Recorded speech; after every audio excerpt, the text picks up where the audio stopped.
Italie, tous les records de chaleur sont battus. 37 degrés à Rome, 47 degrés en Sicile. Ici à Misano sur l'Adriatique, c'est également la canicule.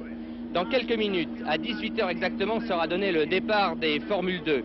On pensait qu'à 18 h ce serait un petit peu la fraîche. Eh bien non, pas du tout, il fait toujours aussi chaud. Pilotes, mécaniques, pneumatiques vont terriblement souffrir. Le premier à souffrir, mais seulement dans son amour-propre, ce sera Philippe Alliot, qui est aveuglé par le feu vert. C'est seulement lorsque Palmer démarre qu'il engage la première. Jonathan Palmer en tête, suivi de Philippe Streff, Alessandro Nannini, Joe Alliot, Richard Dall'Est, Gabbiani, pour qui rien ne va plus, Michel Ferté.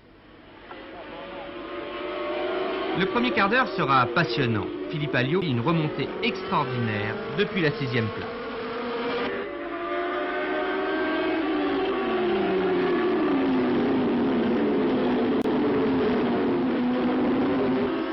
En tête, les choses vont changer. Philippe Streff et son AGS prennent le meilleur sur la Ralph de Palmer, tandis que l'Alliot Express continue à regagner le terrain perdu. Michel Ferté va s'attaquer, lui, à Enrique Mansilla. Les deux voitures se toucheront et seront éliminées. La marche sur place, la Martini, biellette de direction tordue, s'immobilisera un peu plus loin. Alliot, Streff et Palmer avaient passé avant le départ un accord de non à 10 premiers tours. Au 10e, Alliot se rapproche et s'apprête à attaquer Streff. Au bout de la ligne droite, au freinage, net et sans bavure.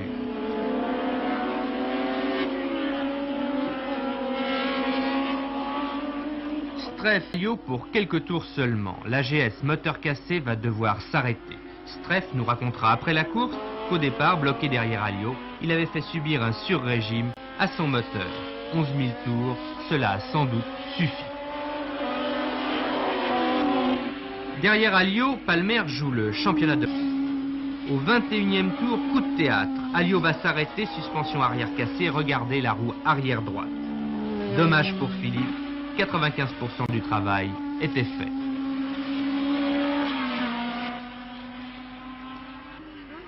Seulement 7 voitures classées à l'arrivée terminé la course. 7e, mais à 4 tours du vainqueur, 2 arrêts l'ont pénalisé. Pierluigi Martini, parti en 6e ligne, finit lui second au volant de sa Minardi. Quant à Palmer, après les abandons des deux Français, personne n'a pu contester sa supériorité. Del Castello est 3e, Daco 4e, Balabio 5e.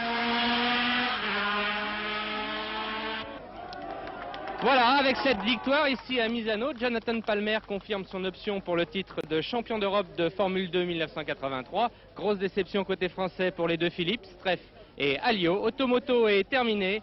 Bonsoir.